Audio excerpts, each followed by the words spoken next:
Hi there, Pastor Lanre here.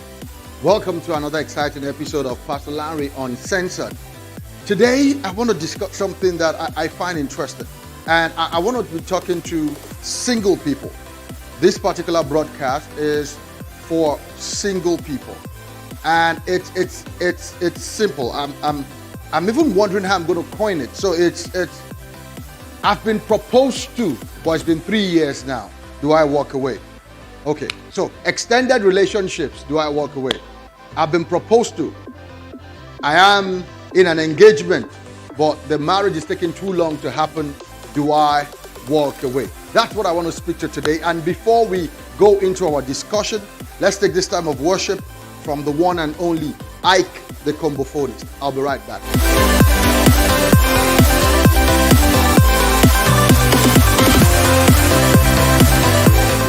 Every tongue in heaven and earth shall declare your glory.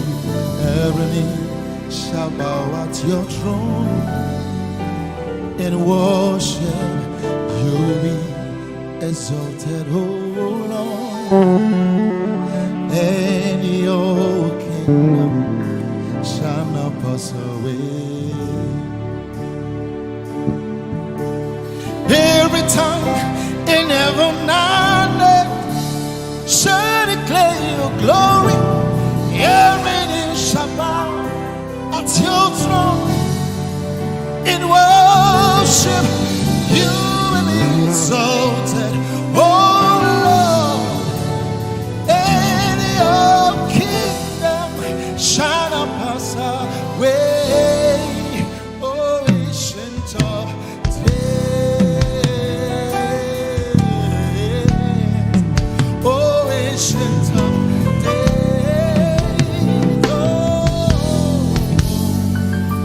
sing your kingdom, none shall declare your glory. Every knee shall bow to your throne. In worship you be exalted, oh Lord, and your kingdom shall not pass away. Oh, ancient of days, sing your kingdom. Say, shall declare your glory. Heaven is above you. In worship you be exalted, oh Lord. And your kingdom, we say, your kingdom, and your kingdom, we say, your kingdom, your kingdom,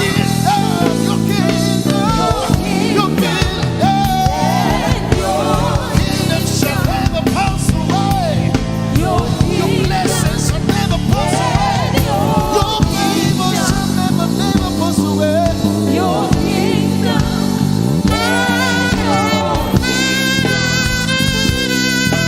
your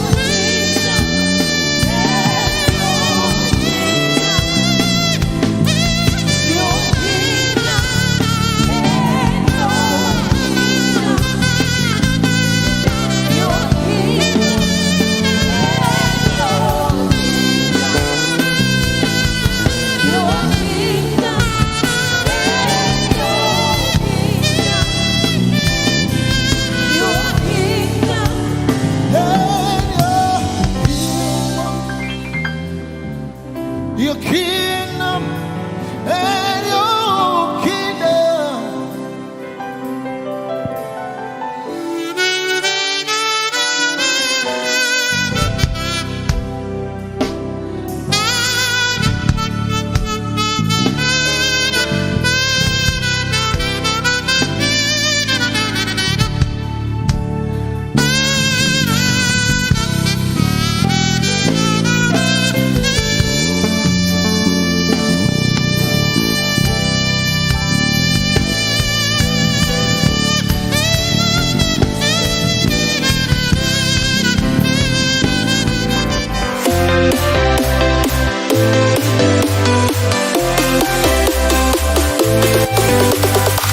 Okay, welcome back.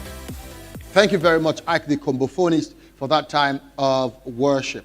Thank you. Always a pleasure to have you on the program. All right, guys, let's jump into our discussion for today. Like I said, I'm even struggling on how to frame it correctly, which is I've been proposed to, but the marriage is taking forever to happen. And this is the plight of many people.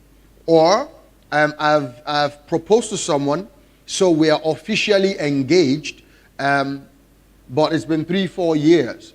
Do I let them go, or is it okay for them to walk away? What do you do when you find yourself in this predicament? The truth is, the real question you are asking is, am I wasting my time? How do I separate who a time waster is from someone that genuinely means business? One of the things I say to young people is this, and to single people is, understand this. The proposal marks the beginning of, like, okay, we've taken time out to know each other. By the time I'm saying, will you be my wife? I am saying I am ready to marry you. So it is not the extension of dating.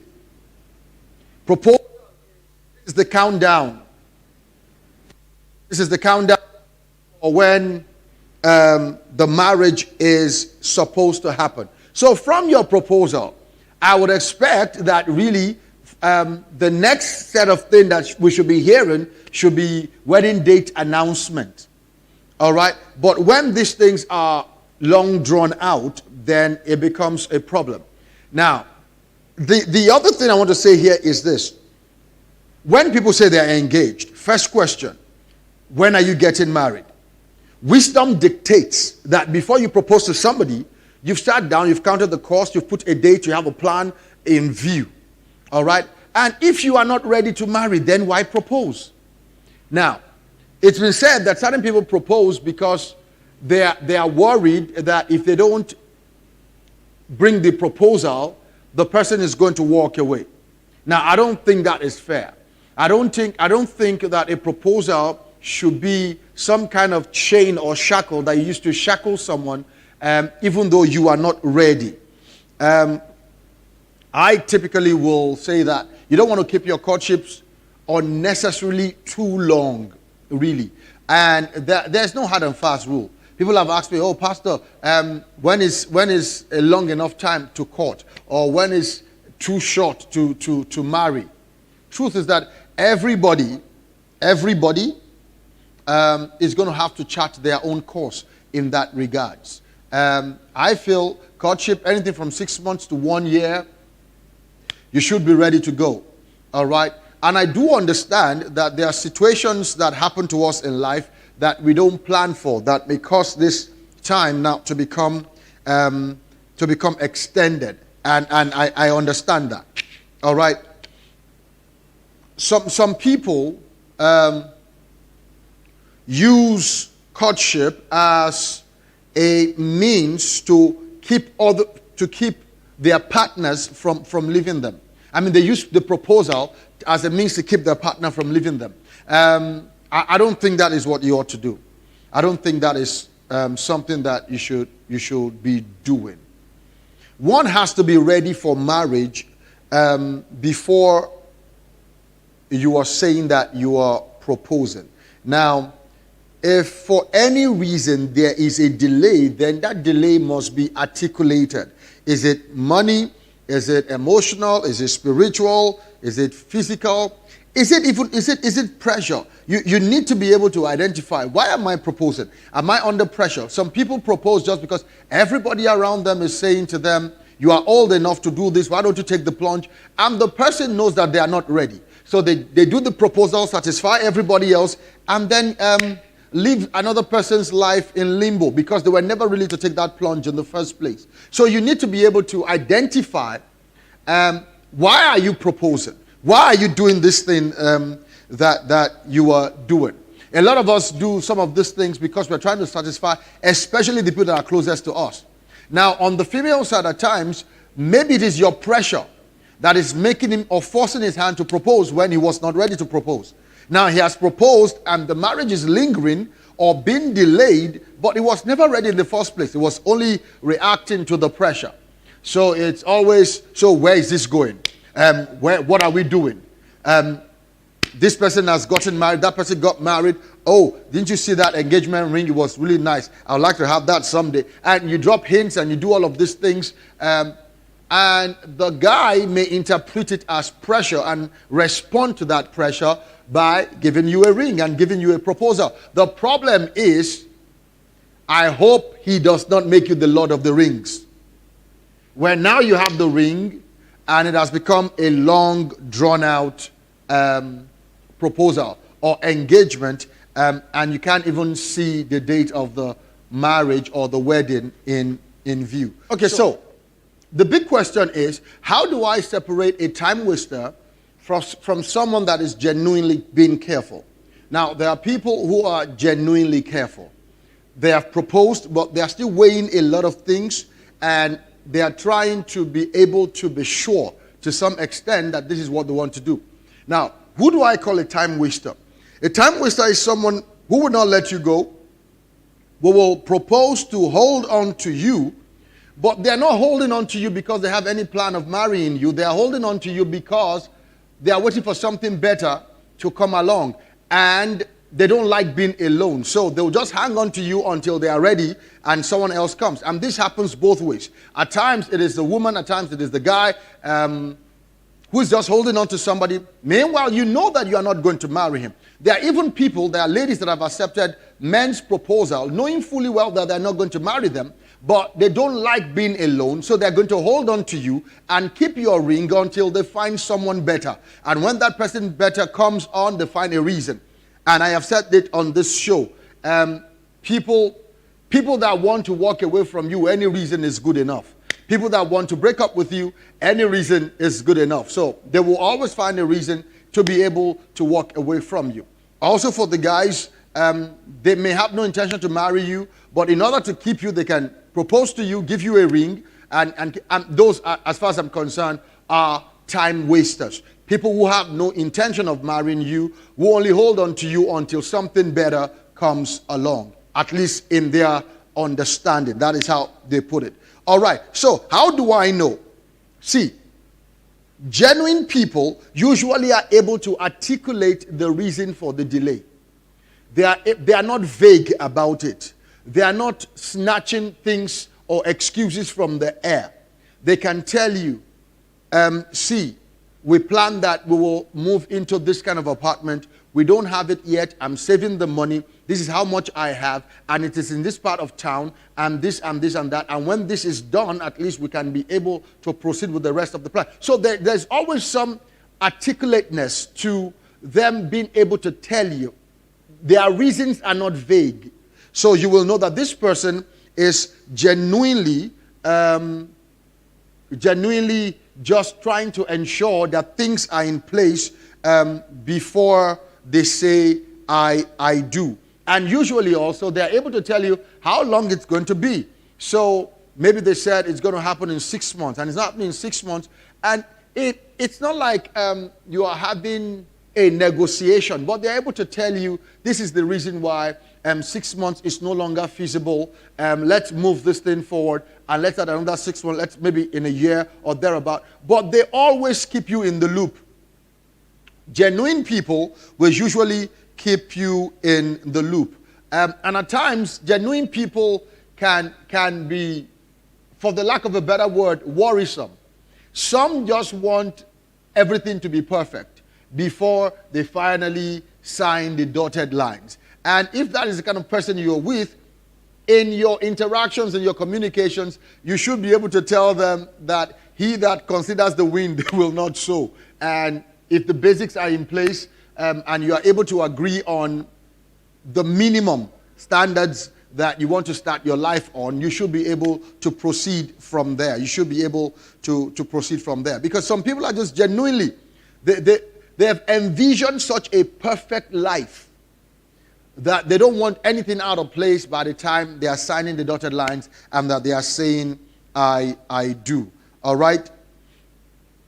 Now, that person is different from the one who is similar but different. Some people are just pedantic like that. They want to attain a certain level before they marry. They want to be like, okay, I want to be GM in my company before I sign the dotted lines. And to those kind of people, you need to have a conversation and tell them everything doesn't have to be exactly like that for you people to start the journey of your marriage. All right. At times it may be about money. Now, if money is the reason, if you're dealing with a genuine people, usually two of you can have a conversation and compromises can be made. Okay, how big is the wedding ceremony? How big do you want to make it? Can we make it smaller? Can we choose a smaller hall instead of this big society thing? Instead of moving into a 3-bedroom apartment, can we start with a 2-bedroom apartment? Whatever it is that is causing the delay, if you're dealing with a genuine person, you should be able to have those discussions and be able to reach a compromise. All right? Like I said, time wasters are very vague and they have pipe dreams. I'm telling you, they have all these dreams that have no basis. So you want to be careful that they're not selling you a pipe dream. Now, how else do you identify a time waster? Watch their conversation. Watch the things that they say. When they are talking to you or they are making conversation, when they are talking futuristically, are you in that future that they are painting? When they are talking to you, are they using those words like we that let you know that when we get to this point, we are together? Or is it always I? You need to watch out for those things because the mouth at times will let you know what the heart is thinking. If someone is talking about future, and you are not featuring in that future, you may be with a time waster. All right?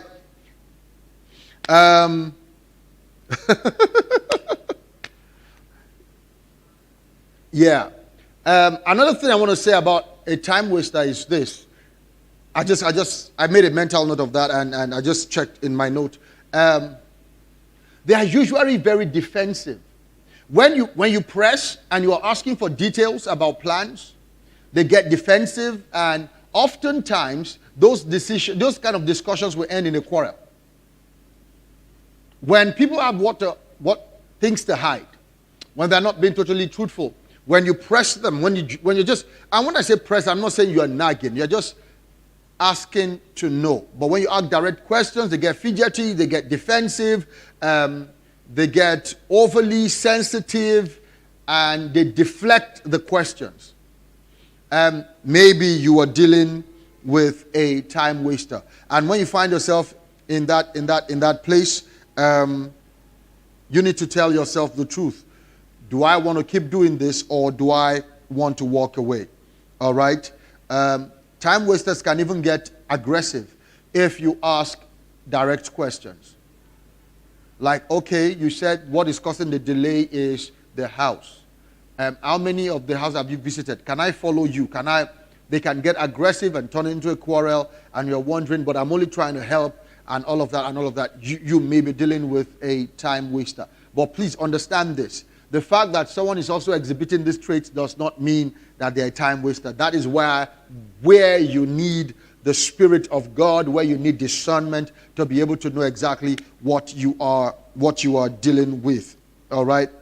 I'm praying for you that nobody falls into the trap of someone that offers you a proposal just to keep you quiet, even though they have no plans for you in their future. All right. Now, when you are sure that the person you are with, he or she is not a time waster, it is important that you create timelines together. That you create timelines with achievable goals. And like someone said, the goalpost should not be a moving target. In other words, it shouldn't be a target that when you attain it or when you're close to attaining it, they shift it to another thing. They shift it to another thing. They shift it to another thing. You need to be careful that you don't get into that. All right? Two of you need to set goals. And when you set these goals, you need to be you need to watch over the goals and ensure that those goals are attained. If those goals are continually being ignored, you may really need to reconsider your stance, whether you still want to stay with these people. And let me say this, at times, the person may not be a time waster. It may just be fear. Marriage is a big deal, people. And with all of the experiences of other people that people have heard and what they have seen, some of them are genuinely fearful. In fact, it is said that every bride and most grooms usually would develop cold feet a few weeks or months to their wedding. Because there's that thing that you're asking yourself, I hope I'm doing the right thing. I hope I'm doing the right thing. Now, with your partner, if what they're dealing with is fear of the future, then you may need to play your part in assuaging some of those fears. And let them understand that marriage is a walk of faith. You trust God, you believe God for the best, and you do your part to ensure that your marriage will be successful. So many people, I've seen broken marriages that the fear of saying I do is real. It's real, it is tangible to them. So you don't want to just dismiss that or discount that because it is a real fear. But help them deal and walk through it, understanding that your future is in the hands of God. And when you have sorted that out, two of you should boldly step into your future together and have a good future. All right? But the people I don't understand, and I need to say this as I close, are the people who know that the relationship is going nowhere and they stay there. You know. Possibly the person has also told you that this is not going anywhere. But the fear of being alone. Brothers, listen. Sisters, listen. Marriage will not cure your loneliness or your aloneness. And don't be so afraid to be alone that you are selfish enough to keep somebody in bondage. Those would be my parting words. Don't be so afraid of being alone that you become that selfish that you will keep somebody else in bondage. All right, I hope you got something from today's broadcast. Until I come your way next time, keep keeping on, be strong in the Lord and in the power of His might. God bless you.